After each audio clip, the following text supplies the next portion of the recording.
Hey Philadelphia, welcome back to another episode of Small Business Saturday. My name's Mac Frederick, your host, and I am here with our new friend Beth, the Executive Director of Fort Mifflin here in Philadelphia.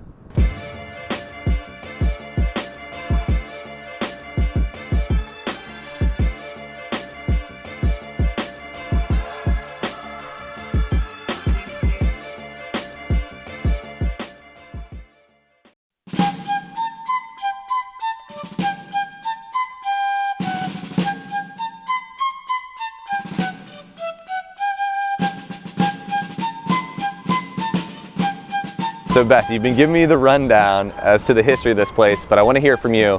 What is the history of Fort Mifflin? Well, we're probably the most heroic historic site you never heard of. It was originally built by the British in the early 1770s to defend the wealthy colonial city of Philadelphia, but it's in American hands by the time of the American Revolution. So 1775, Franklin realizes this is in a great strategic location, even though Mud Island's not a great place for a military fortification. So they send a garrison of soldiers and they occupy the fort. They try to make some rudimentary improvements, and by 1777 the fort's really put to the test. Washington loses at Brandywine, he loses at Paoli, he loses at Germantown. The British occupy the city of Philadelphia. They're sleeping in people's houses, they're drinking in the taverns, but they're running out of supplies. Okay. So they send to Great Britain for new supplies. They're coming up the Delaware River in 250 vessels, the mightiest navy of the 18th century. 250? World. 250. Big guns, too. Yeah. So it's against this backdrop that Washington tells the garrison here to hold to the last extremity. And how many people were here? About 200 to 250. So the battle is sort of less than how many ships were here? Yeah, exactly. So the battle is kind of growing around the fort. The fort sits on a little island in the Delaware River. Remember, Delaware River is narrow and it's shallow, and these boats aren't like motoring and just steaming up. Right over here. Right, you got to tack into the wind, so it's difficult to navigate. So this actually strategically is a great location. But the British have the vessels in the water. They build floating batteries, basically cannons on rafts. They build land batteries, cannons on the adjacent land. And for 5 weeks, they lay siege to the fort, trying to get their vessels northbound. So we held off for 5 weeks. For 5 weeks. So this is the backdrop. It's an extraordinary story of perseverance, ingenuity in the face of overwhelming hardship. The Americans are out of ammunition, they're out of black powder, and they evacuate. But before they do that, they spike the last 10 working cannons, they set fire to anything that remained that the British might find useful, and they row over to Fort Mercer in New Jersey under cover of darkness. But they leave the fort's flag flying, so Fort Mifflin is defeated.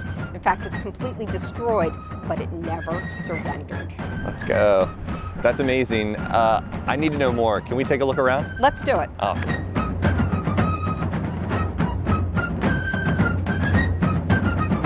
What do we have going on here? So we're inside the soldiers' barracks now, which is actually a 1797 construction. Nothing remains from the time of the siege. Everything was built afterwards. Okay. But not because it's a cool historic site, but because it was in use by the United States government. So we have some collection items in here. This is our friend Miss Mudd. The British paid tribute to their victory here on Mud Island with this political cartoon. How old is this? This is just a reprint, but it was 1777. Oh, wow. And then we got some cannonballs? We have some cannonballs, some bar shot, a staple.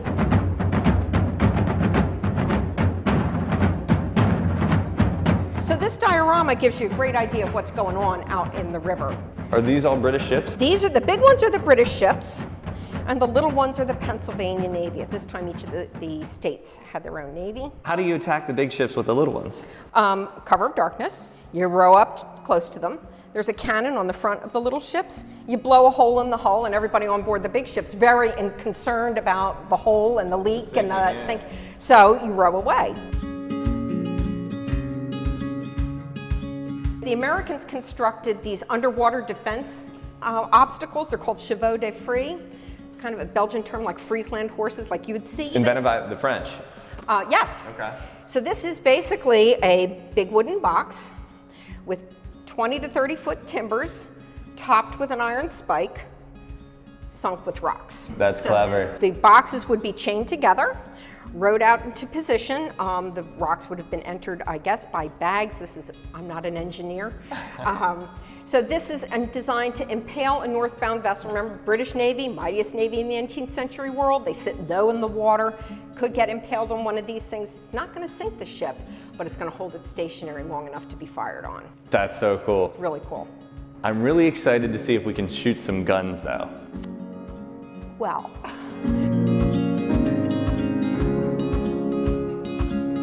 So Alex, what is this and how do we shoot it?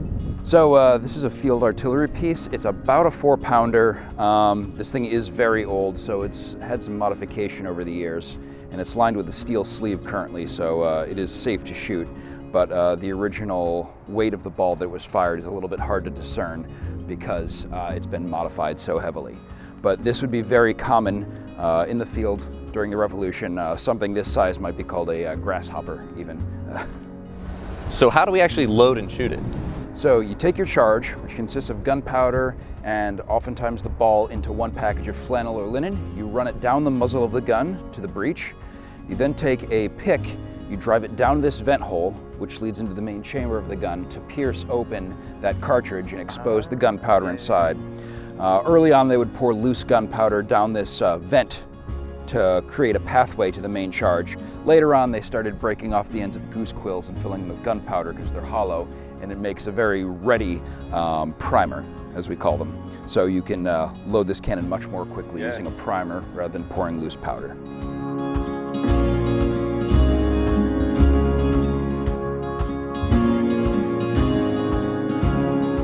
So I hear you have some special plans for Halloween. We do. We're on every list of the most haunted sites in the country, but we take a really authentic and organic approach to the holiday. So all month long, there's all different kinds of opportunities to experience the intersection of history and mystery here, starting out with open investigation evening and going through 4 nights of candlelight tours. We only tell true stories. We don't do any decorations. We don't do any actors, or no one's going to come out and touch With you. a chainsaw or something? No, but what makes it a little scary is that we only tell true stories.